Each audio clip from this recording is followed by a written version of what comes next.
اور یہ ایک حقیقت ہے کہ جو شخص محتاط زندگی بسر کرتا ہے وہ لازماً کامیابی تک پہنچتا ہے،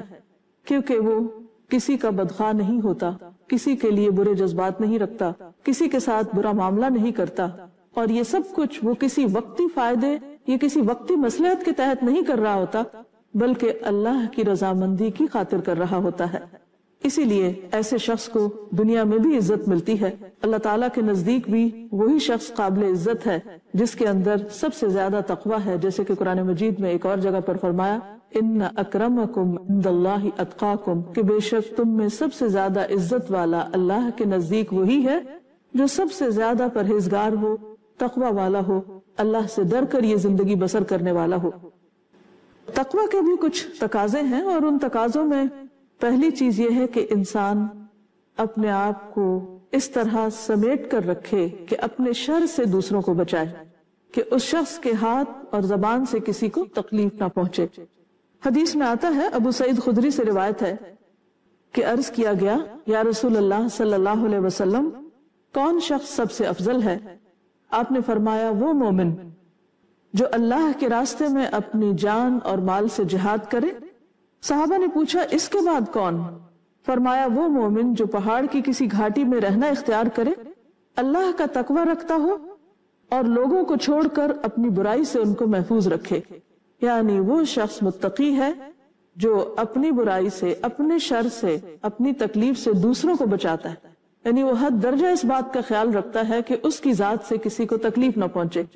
وہ کسی کے لیے باعث ضرر نہ ہو۔ پھر اسی طرح تقویٰ کا تقاضا یہ بھی ہے کہ انسان بندوں کے حقوق بھی ادا کرے۔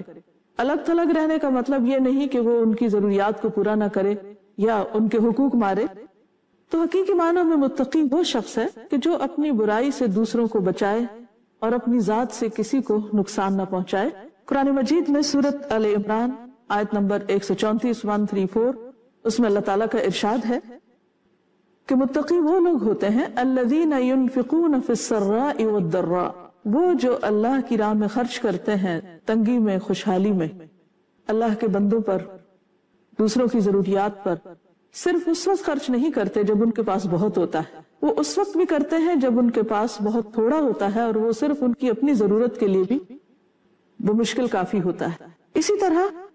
متقین کی ایک اور صفت یہ بتائی گئی کہ والکاظمین الغیظ، کہ وہ غصے کو پی جانے والے ہوتے ہیں، یعنی جب ان کے ساتھ کوئی ناروا سلوک کرتا ہے اور وہ غصے کا شکار ہوتے ہیں تو اس غصے کا وہ اظہار نہیں کرتے، یا اظہار ایسے طریقے سے نہیں کرتے کہ جس سے خرابی لازم آئے، بلکہ اس غصے کو کنٹرول کرنا جانتے ہیں۔ غصے کو کنٹرول بھی وہی شخص کر سکتا ہے جو اللہ سے ڈرتا ہو، جو اللہ کی رضا چاہتا ہو، جو اس کے بدلے میں بڑی چیز چاہتا ہو۔ ایسا ہی شخص اپنے جذبات اور احساسات کو قابو میں رکھ سکتا ہے، خصوصاً منفی جذبات کو جو دوسروں کے لیے تکلیف کا باعث ہو۔ اور صرف اتنا ہی نہیں کہ وہ غصے کو پلاتے ہیں، بلکہ والعافین عن الناس، لوگوں کو معاف کر دیتے ہیں، یعنی ان کے قصور بھی معاف کر دیتے ہیں اور ان کے ساتھ اپنے تعلقات بگڑنے نہیں دیتے، بلکہ